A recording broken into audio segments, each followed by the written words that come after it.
Love is a powerful emotion, but so is hate. A serial bride chooses murder over divorce. There were never enough men for Tasha. A glamour model proves looks can kill. She wasn't going to let him leave her. And a mistress does her lover's dirty work. They just decided she's a parasite in my life. We're gonna kill her. These deadly women can't control their emotions when love turns to hate.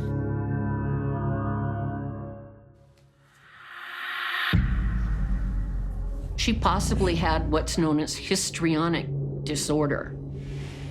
People that have that eat drama for breakfast. When their life is smooth, they mess it up.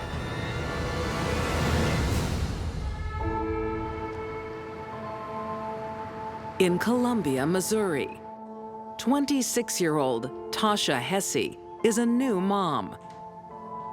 Although they're not married, her partner, 37-year-old Mitch Kemp, is about to change that. How's my little girl? She's good. She's nearly asleep. Mitch had found somebody that was pretty, that was fun. What do you say, babe? Yeah? Yeah? Yeah. And they have this daughter together. Thank you. It was almost like, wow, here's a good-looking girl who seems to be interested in me. But Mitch isn't the only man who can't believe his luck. Tasha's the kind of girl who gets attention whether she likes it or not.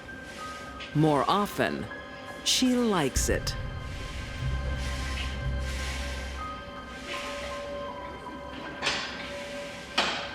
Excuse me, you know you're meant to have a towel behind your back, right? Sorry.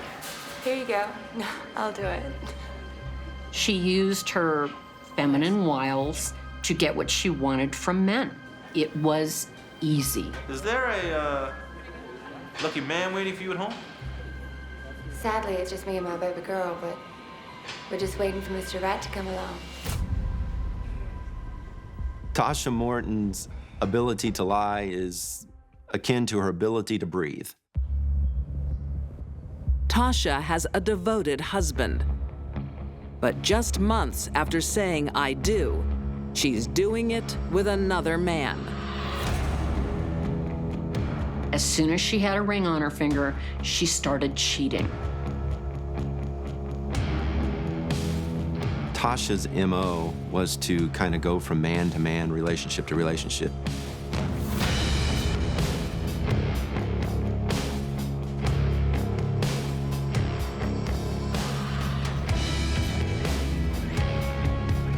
And then once she had kind of gotten what she needed, she'd move on to the next. Putting off emotional gratification for long-term gain just wasn't in her books.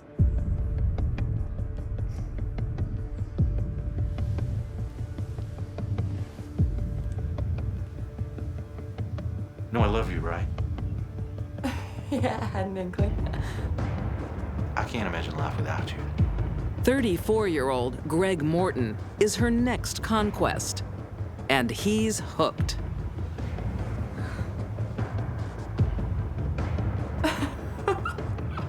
Will you marry me? Yes. Yes. Even though she was still married to Mitch. She told Greg that she was actually divorced, but she wasn't. She's a master manipulator and a pathological liar. Another man who'd come to learn of Tasha's betrayal is former lover Dwayne Barentine. She had been doing the same thing over and over and over. With every guy that she met, she had not changed her game. If she couldn't manipulate a guy, she just went on to the next guy that she could. Just 8 months after marrying Mitch, Tasha walks out with their baby, then marries Greg. Greg and Tasha get married in Arkansas, and she's still married to Mitch here in Missouri. She's actually committing the crime of bigamy. As far as Mitch knows, the breakup could be temporary. He holds out hope. Hey, you've reached Tasha, Lexi, and Greg. Leave a message. Remember, they hadn't even divorced. Hi, Tasha. It's Mitch. I haven't seen Lexi in a while. So in Mitch's mind, are we gonna get back together? And it'd be really good if I could see her. And you. Call me back. What Mitch doesn't know, nor her new husband, Greg, is that Tasha is a serial bride. There's something in her past she didn't want anybody to find out. The wedding ring on her finger would barely be out of the jewelry box where she was looking at another guy, because it made her feel good at the moment. There were never enough men for Tasha. And she has 2 other children. Tasha had abandoned her first child, had abandoned her second child. Mitch doesn't know his wife's past, but he discovers her future with Greg. He wants custody of their daughter. You know I can't live without her. Well, you should have thought about that before you ran off with him then. You can see whatever you like. It doesn't matter. No, I've made up my mind. No, God, why don't you just listen to me? It's not just her daughter Tasha's worried about. A court case will reveal she's a bigamist. Stop it! I don't want to get in trouble with Greg. I don't want to get in trouble with the law for being married to 2 men at the same time. Mitch's move for custody risks blowing up everything. Tasha will not allow it. She had lost her first son. She had lost her second son. I don't think she was willing to lose the third one.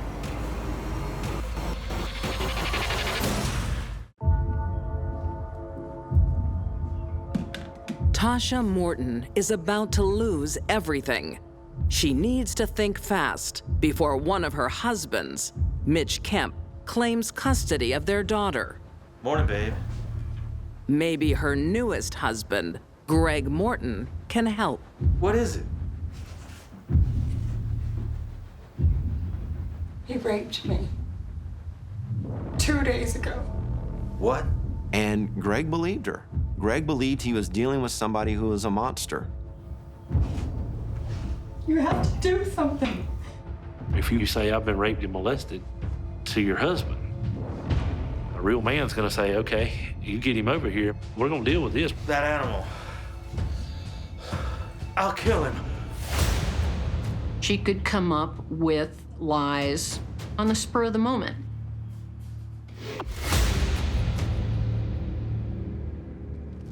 Then let's do it. On the morning of August 24th, 2004, Tasha picks up Mitch for a meeting. I don't want to fight anymore. You're her father. Where is Greg? I already told you. Greg is out of town.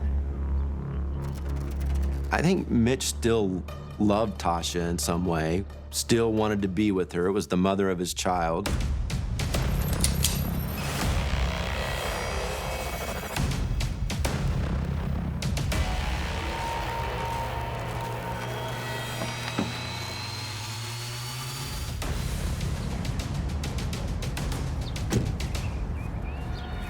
Tasha starts screaming. Shoot him! Shooting. He's raped me. He's a rapist. He deserves to die. No, she's lying! What are you doing? Shoot. No! Tasha manipulated husband number 4 to kill husband number 3 because, well, why get your hands dirty if you don't have to?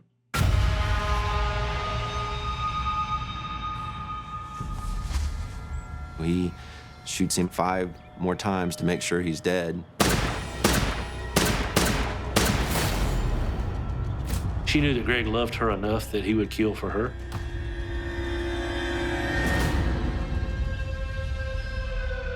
There was a tremendous amount of anger there for her to spit in his face as he was dying. Or perhaps that was another show for Greg.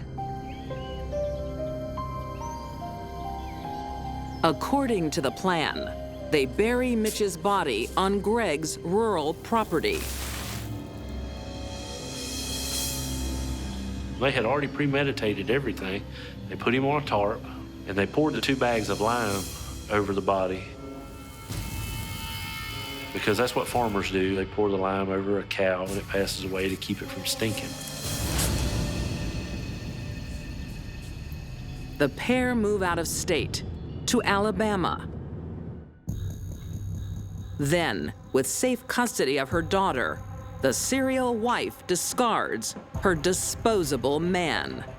He killed for her. They should have been bound by their criminal behavior forever. Nope. As soon as he was out of town, she had a new guy. In 2007, she swoops on single dad, Dwayne Barentine. Their children go to the same daycare center. I mean, believe it or not, I have a bachelor degree in criminal justice, but... Really, that'd come in handy in a child care center? Here's a young, nurturing, loving mother, and that's what I wanted. I thought I'd give you this. All right, I'll give you a call. Okay. And I knew that's what my little boy wanted. Tasha used that to get what she wanted from Dwayne. Within a month, Tasha's under Dwayne's roof. Like all the others, he can't believe his luck.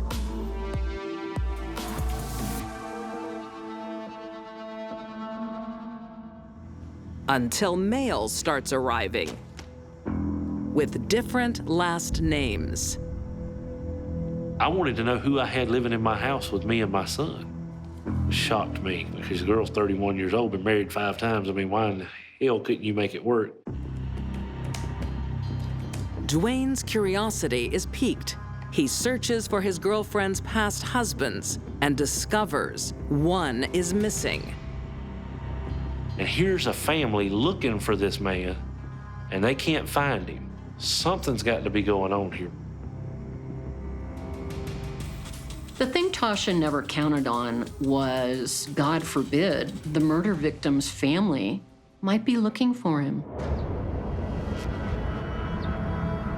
When police question Tasha, she wastes no time implicating her accomplice, leading investigators to Greg's property. Tasha, we know this is hard, but we want to put Greg away just as much as you do. And we need a body to do that. She tried to blame everything on Greg. She tried to remove herself from the scenario as much as possible. I think it's over there. Unfortunately for Tasha, police are one step ahead. They've discovered her history of lies.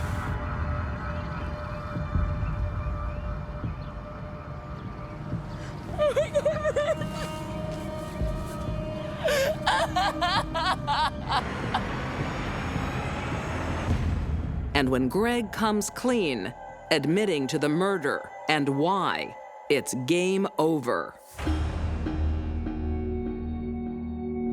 In 2010, Greg Morton pleads guilty to second-degree murder and is sentenced to 19 years behind bars. I think Greg was a victim. I think that man's doing 19 years in prison because he loved a master manipulator. And I'm just lucky that I got out. Tasha Morton is convicted of first-degree murder and sentenced to life in prison. The most disturbing part of this case is Tasha Morton. Just the way that she would lie to people to get them to do things that I don't think they really wanted to do. Women like Tasha are extremely dangerous once they start killing. If she hadn't been apprehended and incarcerated now for the rest of her life, we'd all have good reason to look over our shoulder.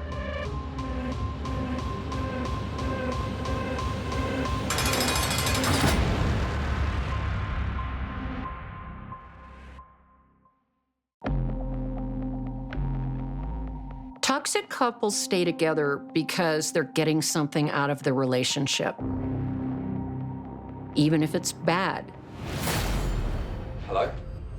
Bad attention is better than no attention.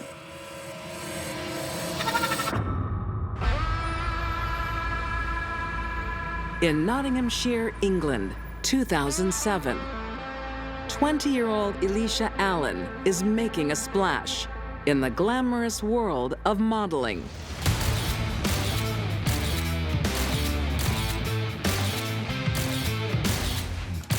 She had the beginnings of a very successful modeling career. Hold it there. Yeah, beautiful.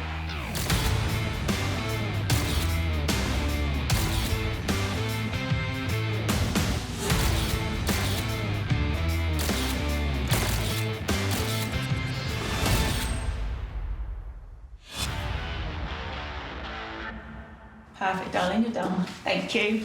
Good, because I need a drink. It's only 10 a.m., babe. But Elisha is never far from a bottle. For some people, consuming alcohol is like lighting a fuse that is attached to a bomb. Elisha gets so drunk, she grounds a flight. Get off! Get off! She actually caused the plane to be turned around and land early.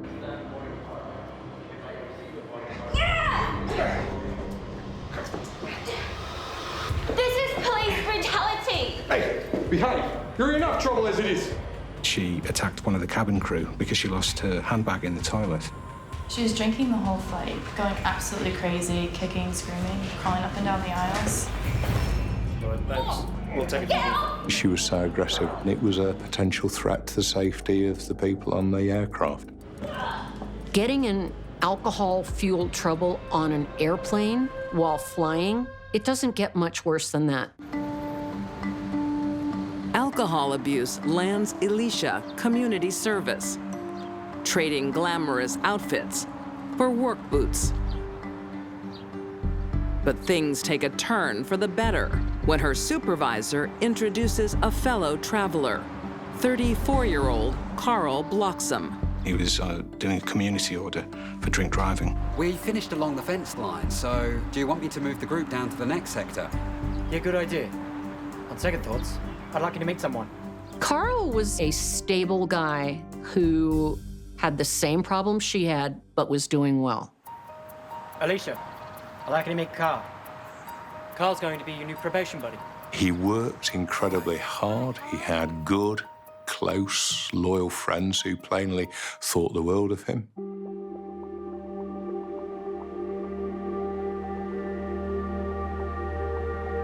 In no time, moral support becomes something deeper. He saw the good in her and the potential in her. Carl adored her. Elisha sees a man who might get her on the straight and narrow. He's beaten the drink and becomes her inspiration. Carl, Yeah? I feel like I was lost, and then you found me.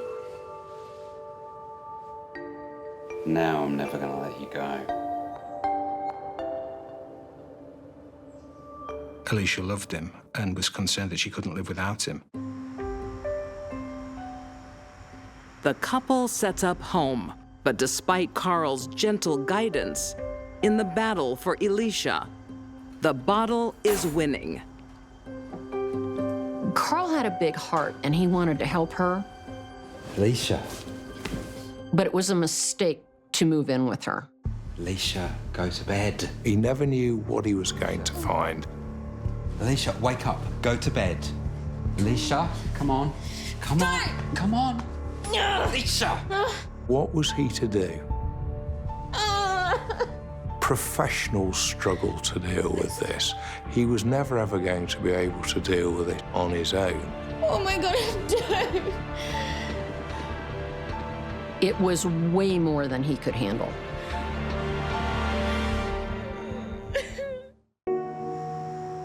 Nottinghamshire, England, 2015. Alicia Allen and Carl Bloxham are in a roller coaster romance. But at last, the wild ride might be coming to an end.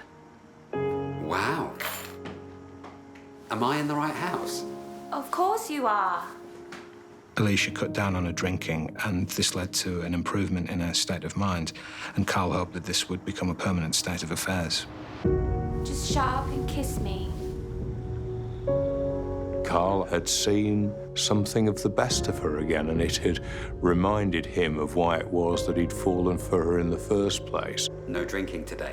No, it's been a week. I thought we'd celebrate. Babe, I'm so proud of you. Alicia had a couple of months of sobriety and life was good. But the good times don't last. Alicia's drinking and rage returns, including one time she calls the police, threatening to kill Carl. Hello? I'll slit my wrist, I will. So, we've had a call from this address from a young woman. Look, I'm really sorry. Everything's under control, I promise. You sure? Yes. She was threatening to stab someone. Alicia even threatened Carl and said, "Wait till you're asleep, I'll stab you through the heart." It will die down in a minute. She does this all of the time. Carl puts on a brave face for authorities. I'll call us if you need to. Yep. All right? Yep. Alicia! But as months turn into years and nothing much changes, Carl finally gives up. Carl decided he'd finally had enough.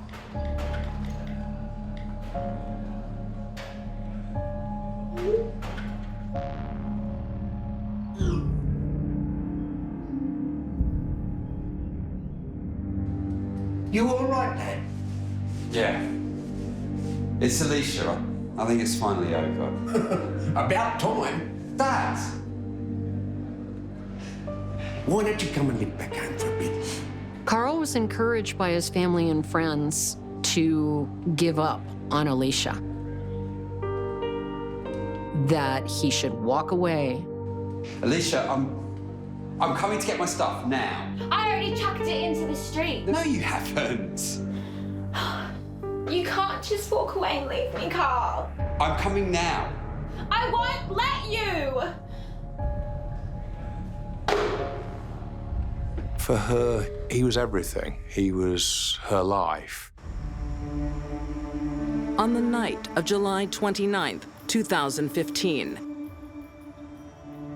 Alicia again hits the bottle. As Carl arrives to end the relationship for good. I'll be back for the rest of my stuff this weekend. I'm leaving now. You're really going? Yes. Alicia, what is wrong with you? Please, don't leave me. Get away from me. Alicia cannot tolerate loss or any kind of abandonment. Get away from me, Alicia. It crushes their soul.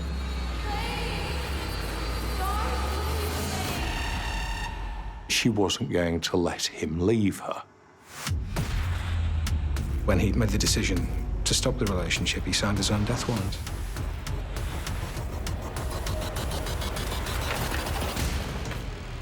Alicia picked up a knife with a 12-centimeter blade. When a person picks up a knife and goes toward another person's chest with fury, they know something bad is going to happen.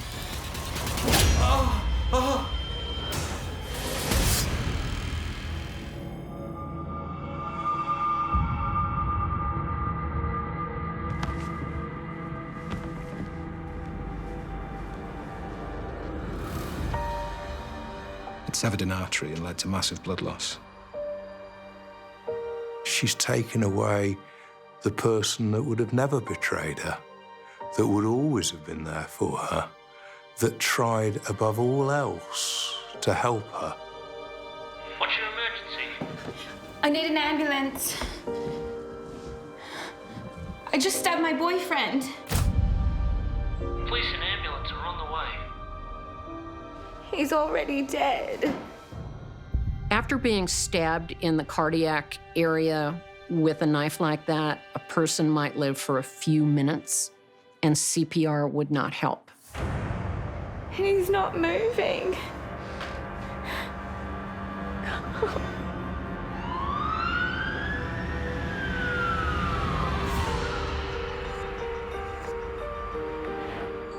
This is one drunken mistake Elisha can't undo. But in a vain attempt, she blames Carl. She said that Carl was drunk, that he'd been shouting at her and mouthing off at her. We were arguing, and then... She swings between being terrified and horrified at what she's done, and also irritated. I didn't mean to do it. It's a tragedy for everyone, including Elisha. In 2016, Elisha Allen pleads guilty to murder and is sentenced to a minimum of 14 years behind bars. She'll be eligible for parole at the age of 43. Carl Bloxham's death must be about as unnecessary as any death could possibly ever be. He wasn't trying to hurt anyone. He wasn't a threat to anyone. He was a kind, generous, warm man who wanted the best for Elisha. Like a drowning swimmer, Elisha Allen was offered a helping hand, only to drag her rescuer down with her. She could not control herself. She would not remain sober. And when she drank, she got crazy violent. Somebody like this should not be walking around with the rest of us. They just shouldn't.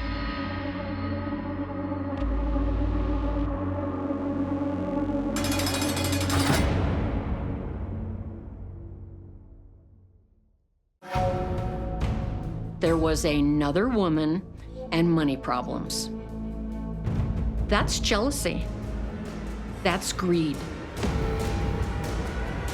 She was marked for death no matter what.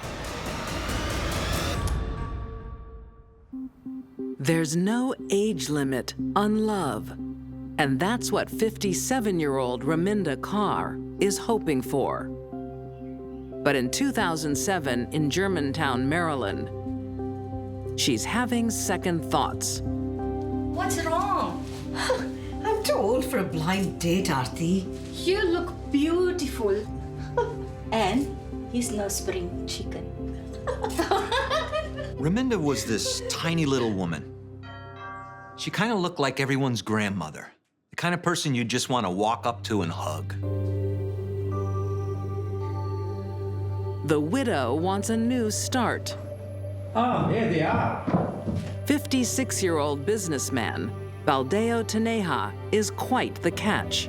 There was nothing not to like. Let me introduce you to Raminda Baldeo. Baldeo was a very smart guy, very accomplished. I heard you're in the pharmaceuticals. Oh, on the data side, I'm not a pharmacist. A biostatistician, Baldeo works for an American pharmaceutical company. He was a PhD, a statistician, and he brought in about $160,000 a year. That's a lot of money. And he makes even more money from his direct marketing business back in Mumbai. The pair hit it off. I really enjoyed tonight. Even I enjoyed it too. Can I see you again? I'd like that. Raminda and Baldeo, they were madly in love. They sent each other love poems. Your eyes are like the stars in the sky. Poetic love texts that went on and on. They were acting like teenagers. But there's something Baldeo isn't sharing. Baldeo looked good on the surface, but in fact, he had a secret life. Back in Mumbai, he has a wife, 43-year-old Preeta Gaba. Baldeo is a player. He's leading a double life. Hello, my love. How are you? Good, my darling. Very busy. That is why you did not call me. I don't think Prita was happy about that separation, and so she wanted to come to the United States really to be together again. Don't worry. We are meeting soon. And then you will not be able to ignore me. When are we meeting? My phone's ringing. I have to answer it. It's very important. He was trying to appear to be this good person, this good husband, but at the same time, he was dealing with two different lives. Baldeo has moved Raminda into his U.S. house. Who are you talking to? Just work. And now finds himself facing a visit from his wife. Building a relationship with Raminder and also making promises to Prita that they would reunite as a family.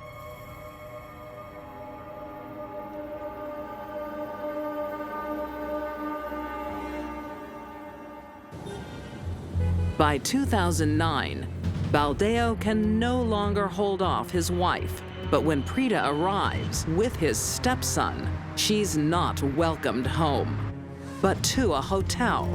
What are we doing here? It's a good hotel. But why can't we stay with you? In your house? There's no room.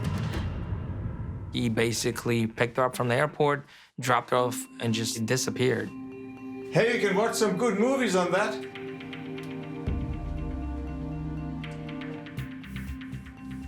We are your family, and you are dumping us in this hotel? I thought it would be fun for all of us.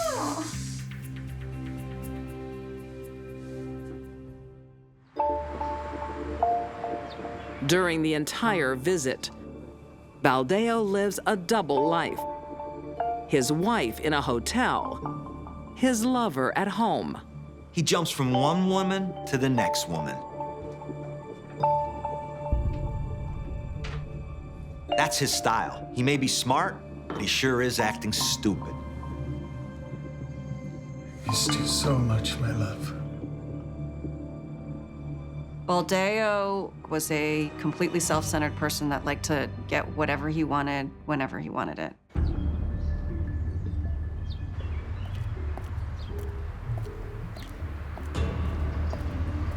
But it's only a matter of time before Prita discovers the cruel truth.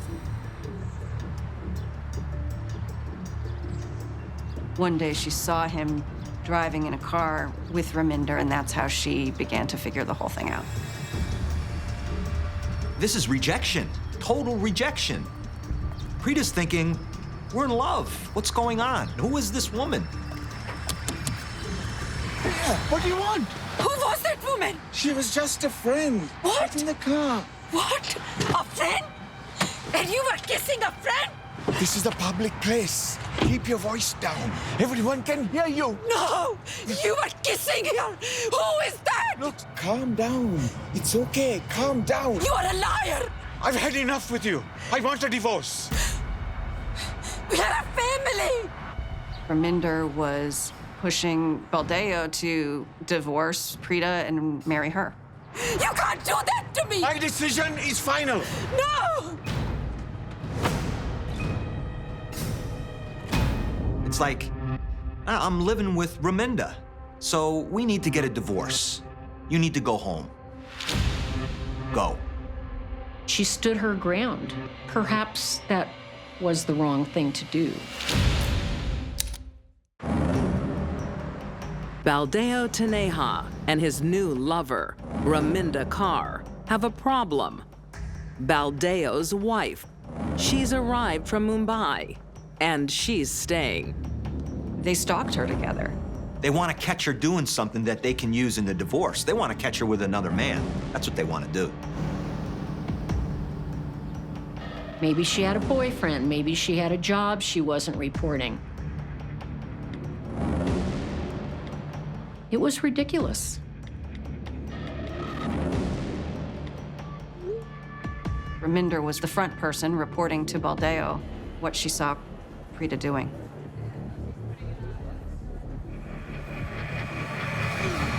They even come up with a nickname for her, the Dragon Lady. Dragon Lady? Really? Who's the dragon here?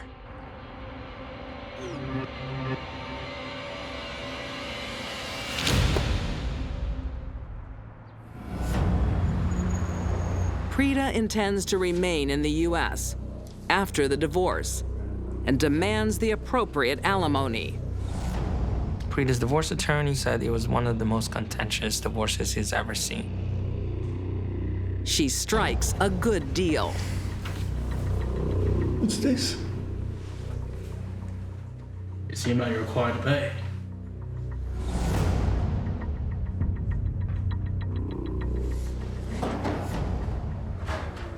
It took him a long time to swallow that piece of the divorce agreement.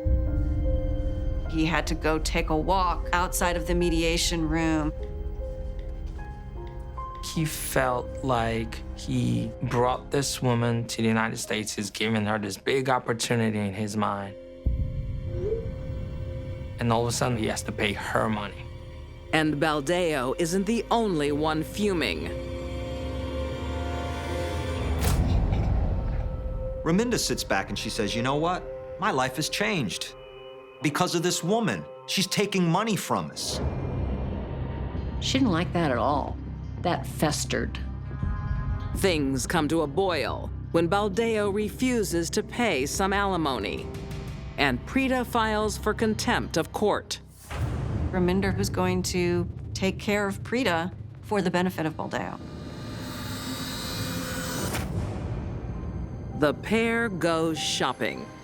Raminder and Baldeo purchased 2 handguns. They were both revolvers, and I guess what you would consider his and her guns. They also stopped at a costume shop, and they bought a wig and makeup that you can put on your face to make your face age and look really old. How do I look? Gorgeous.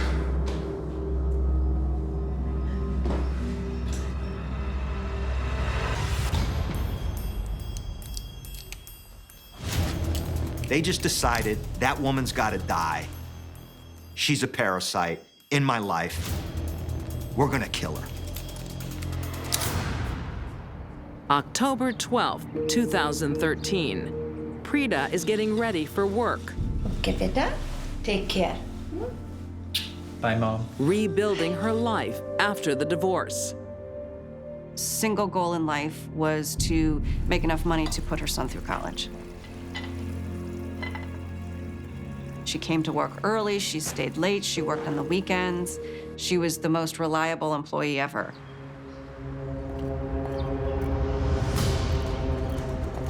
Raminder came out of nowhere. Raminder was barely close, maybe 3 to 4 feet from her when she first shot her.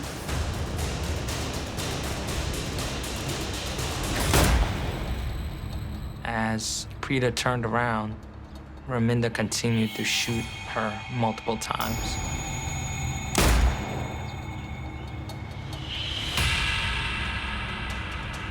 Two times in the back as she's walking away. In front of witnesses, in broad daylight, Raminda eliminates her competition. Raminda's a cold-blooded killer. She's a monster. For a brief moment, she probably knew exactly who it was. As she lay there dying, I'm sure she had to consider this whole betrayal by Baldeo.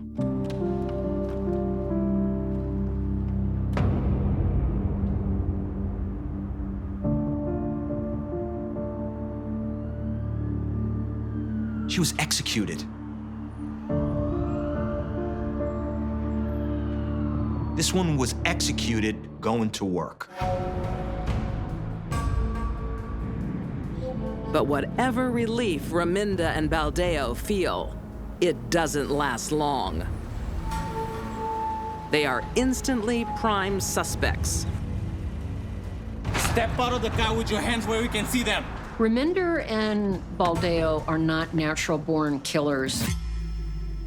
They had a backpack with all the evidence right there in the car. They found a sweatshirt.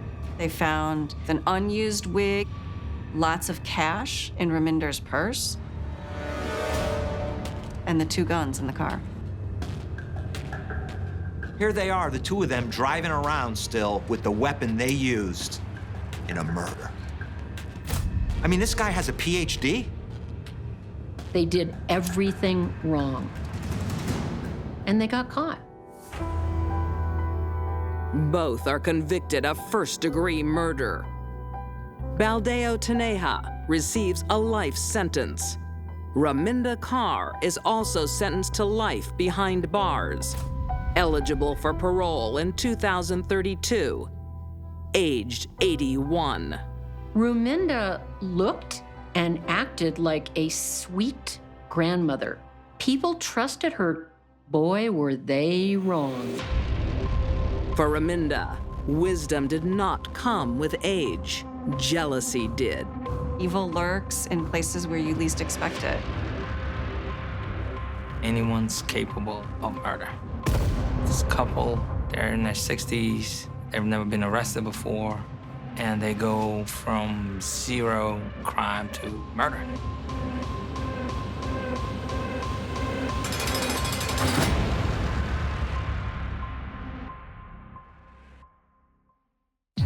These deadly women had hearts of stone. Tasha Morton killed her husband to protect her reputation. Alicia Allen destroyed the one man who tried to help her. And Raminda Carr shot dead her lover's ex to save a few bucks. All 3 women stole lives when love turns to hate.